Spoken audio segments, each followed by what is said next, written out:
Here are some methods and techniques that you can use to manage and cope with anxiety. Number 1, relaxation exercises. An example of that is the 5 sense technique. So this is where, when you're going through an anxious moment, you can go through questions like, what are 5 things that I can see? What are 4 things that I can hear? What are 3 things that I can touch? What are 2 things that I can smell? What is 1 thing that I can taste?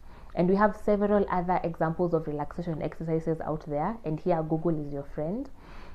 And the goal of relaxation exercises ideally is to divert your mind and your body from preparing you to respond either through flight, fight, or freeze towards this threat or this danger, but instead it's helping you focus all your strength and your energy and your mind towards your senses, which is a really good distraction, which then sends you into a space where you are calm and you can relax.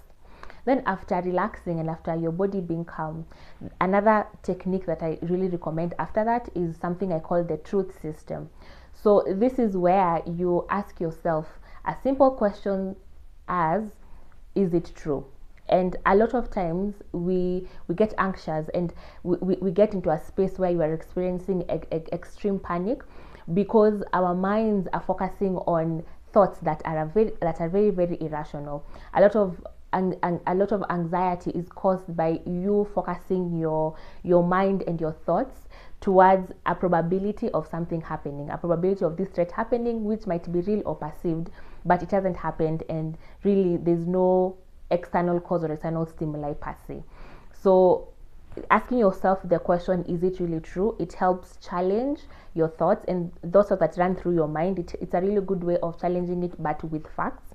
So it can look like asking yourself, is it really true that I am going to fall down when I go onto the stage?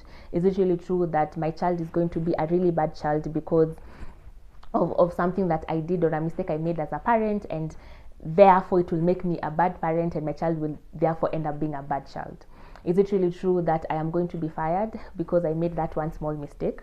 Is it really true that my spouse or my partner is going to leave me because they haven't responded to a message, or they are quiet after a given argument and therefore it means we are going to break up? And the nature of anxious thoughts is, as I said, is very, very rational, and the point of asking yourself, is it really true, is to also put yourself and put things into perspective and really move from this thing, this danger, this thing that is the probability of it happening is very high too. Is it even going to happen? Is there even a possibility of it happening? And also, what evidence do I have to say that for sure it is going to happen? Then after that, another thing that I recommend is asking yourself the question, what do I have control over? What don't I have control over? And what can I do about it? The goal of focusing on what do I have control over is to help you move from this space of ambiguity, this space of this thing is really bad, I am in danger, it's going to be so bad, to then transfer you to a space of, okay, fine, there might be a danger, or maybe there's some truth to what I am thinking, but then in this specific space, what do I have control over?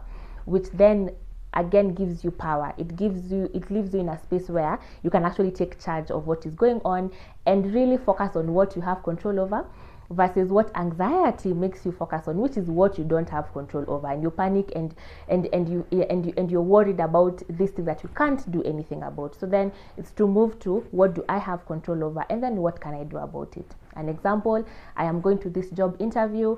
What do I have control over? It's me preparing. So then what can I do about it? I can actually go research, go find out, go do what I need to do, go practice in front of a mirror to then help me be more prepared. Or as a parent, what do I have control over is what I can do with the information I have. So what can I research on, what can I find out, and just do my best with what I have. And yeah, ideally, those 3 steps are to help you move from a space of, this is so bad, there's danger, there's nothing I can do about it, to, is it really true, to from relaxing to, is it really true, then to, what do I have control over, and then what can I do about it?